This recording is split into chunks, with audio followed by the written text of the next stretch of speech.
Okay, so in this video, you can see that we're looking to lift a box of bricks. So this example is going to have a constant load torque. So you see we have a pulley right here that has a diameter of 20 millimeters. So that means we have a radius of 10 millimeters, and then we have a rope or a cable, and then we have a box of bricks, and then this is going to have a downward force of M times G, which in this case is going to be 100 kilograms times 9.8. So this is equal to the load force. We're going to be dealing with the motor, so we want to change that load force into a torque. So you see all of the force is at the outer radius of our pulley. So that means that our torque is going to be force times our radius. So in this case, that's going to be M times G times R. Okay, and then what we're going to have is that's going to be the force going down, and then we're also going to have the torque provided by the motor, which is going the other way around, and then the net force is going to be related to our angular acceleration, and then we can convert the angular acceleration into our linear acceleration and linear voltage. Okay, so let's start with the motor torque. So in order to do a DC motor, we are going to have our little DC motor equivalent circuit. So this one is going to be VA. This is our resistance. This is our inductance. And then this is our back EMF. So this is going to be KE omega. This, we're going to be doing this in the Laplace domain. So this is going to be S times LA, and then there is our resistance. And we have that our motor torque is going to be KT times I. Okay, so then we're going to look at this, and then let's look at our numbers. You can go back and look up here. And so then this one is going to be 90 volts. Our RA is 0.7. Our inductance is right here. And so that's going to be S times 1.7 times 10 to the minus 3. And then this has our KE is 0.1423 times omega, and this is equal to our KT, which is 0.142 times our current. Okay, so now let's start solving these. So we're going to start by trying to figure out our current. So our current, if I look right here, is going to be V. Let's go ahead and throw in numbers at this point. So this is 90 minus 0.1423 omega divided by, oh, well, this time it isn't just resistance. We have the 2. So this is going to be 0.7 plus S times 1.7 times 10 to the minus 3. Okay, so at this point, we have our first equation. We're going to go to Simulink to see what's going on. Well, we're going to change this rather than 90. This is going to be a step voltage with an amplitude of 90. So we're going to start right here. So if I look right here, this part here is my input. So we're applying this step voltage, and my output is going to be my omega. And then at the end, we're going to convert the omega into velocity. So let's come over here and we're going to start with our input. So we're going to come up here, click on Simulink and start typing. So we know it's a step. So I click on step, double click to pull this up. So we want it to step in at 0. The initial value is 0. The final value is 90. So we hit OK, and we're going to call this VA. Okay, so now we see that we need to subtract off our amplified output. So we need to add things together. So I'm going to type a sum,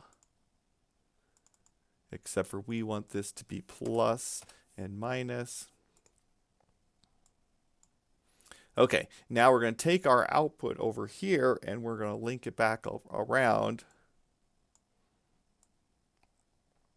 And when we link it back around, we want to multiply or have a gain of our output times this KE. So we need a gain, but we want it to go from right to left rather than left to right. So we are going to take this and we are going to flip the block. We're going to change this to 0.1423, and we are going to call this KE. Make it a little bigger so I can see my number. Okay.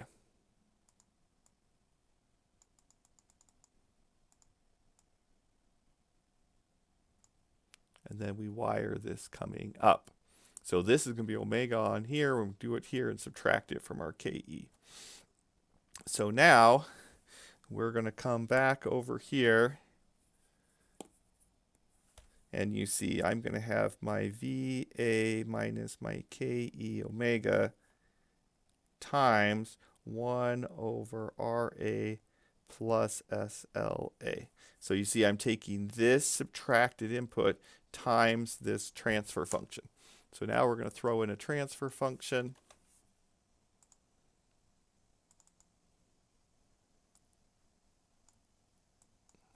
And the S part is going to be 1.7 e to the minus 3. And we get 0.7. Make this big enough so that we can see what's going on, and then we are going to call this 1 over R plus SL, so remember what it is. Okay, so now we're done with this part. So where are we at right here? So this part right here is going to be our current. So now we're going to take our current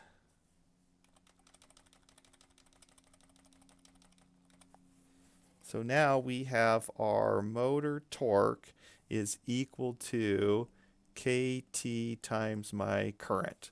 So we're going to come in here and just add another gain block. So this is going to be 0.142. And this is our KT. Make this big enough so you can see everything. And then we can come in here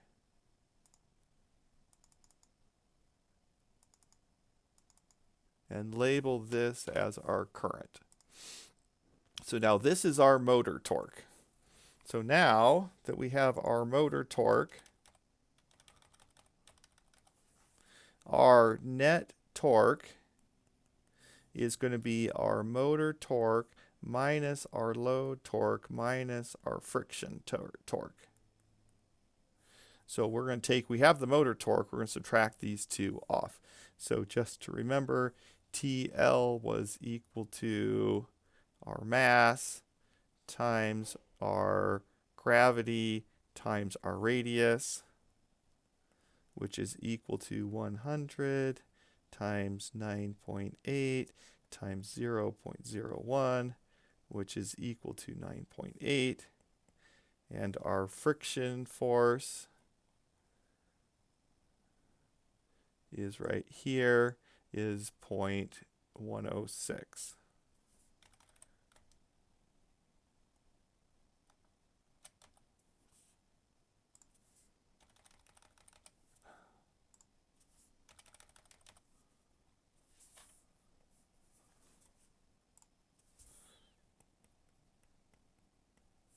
And this is Newton meters. Okay, so we're going to come in and add those in. So this is our motor torque right here. We're going to subtract off the 2. So we're going to add another sum. This time we want 1 added and 2 subtracted.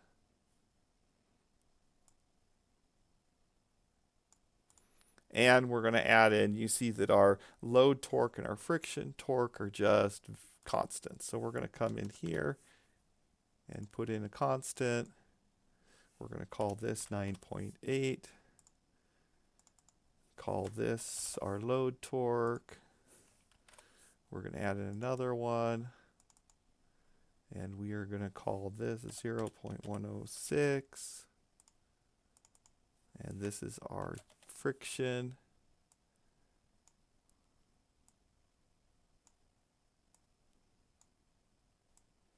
So we add these in. And now we have our net torque right here. So now we're going to our motion or our dynamic differential equations. And so now we have our net torque is equal to is equal to our moment of inertia times our angular acceleration. So this is going to be J times d omega dt. Well, this is our derivative when we do the Laplace transform. This is equal to J times S times omega. So we have our net force. This is just our output in S, so we need to calculate what J is. So we have 2 pieces to our moment of inertia. We have our motor and we have our box of bricks. So our box of bricks is all acting at the edge of the pulley. So that's going to be the same thing as a point weight at a specific radius. So this is going to be equal to mr squared, which is equal to 100 times r, which is 0.01 squared. So our J of our box is equal to 100 times 0.01 squared, which is equal to 0.01. And then the J of our motor was equal to 7.062 times 10 to the minus 4. So we are trying to get the output of omega. So we are going to solve this for omega. So you see that our omega is going to be equal to our T net times 1 over J times 1 over S. So you see that this right here is a gain. This right here is a transfer function. And this right here is our output. Okay, so let's go back over to Simulink and add these pieces in. So we're going to add in a gain term. And this as a gain term of 1 divided by 0.01 plus 7.062 e to the minus 4. So that's going to be, well, we'll just round it here, 93.4. 93.4.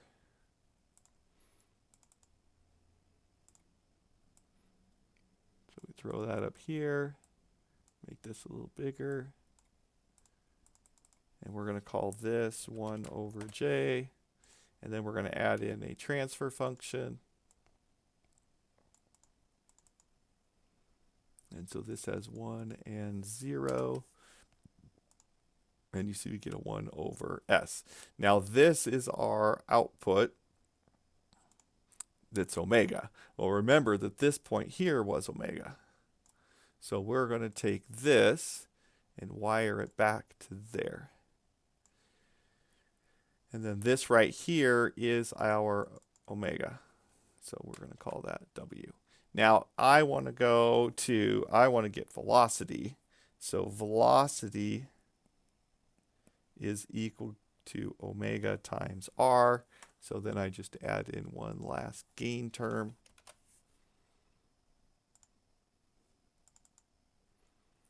And this is 0.01. This is R. And then we wire that up. And now we want to see what it's going to look like.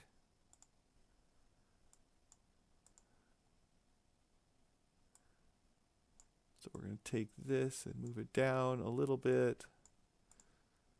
And we're going to grab a scope. And that's going to be our output velocity. Now, it will also be nice to look at what does our current look like and what are our torques. So let's put in another scope. And we are going to also look at the current and the output. Okay, so now we're ready to run this. No idea how long it's going to take. So we'll leave it at 10 to start off.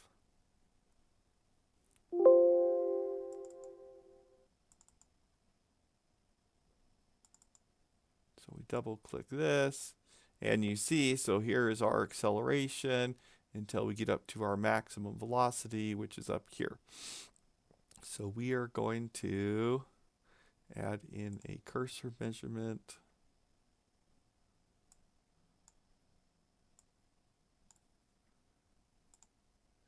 Okay, so here is looks like our final velocity is 2.893 meters per second.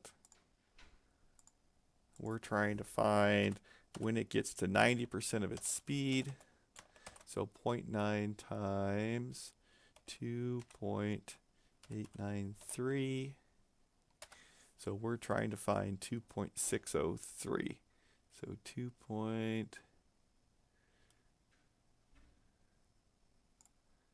let's zoom in a little bit.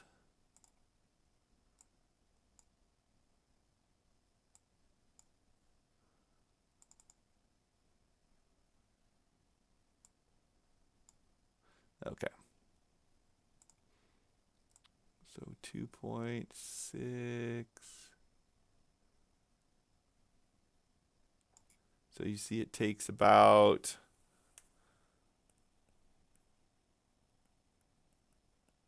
so our answer is 7.544 seconds is our answer. So, but while we're here, we might as well look at what our current looks like. So if I look at the current, so if I see right here, you see I get this spike up in current, and then as it starts to speed up, my current and my torque start to drop until I get down to some point here, and this point here is where my net torque goes to 0. So if I wanted to look at that, well, let's look at our net torque. So where is our net torque? So this is our motor torque, and then these are our two, the load torque and the friction torque. So this is my net torque right here.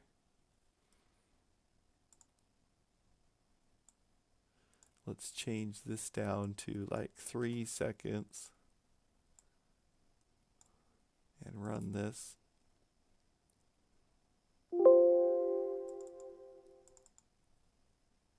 So you see, here is, I get my current spike up, I come down.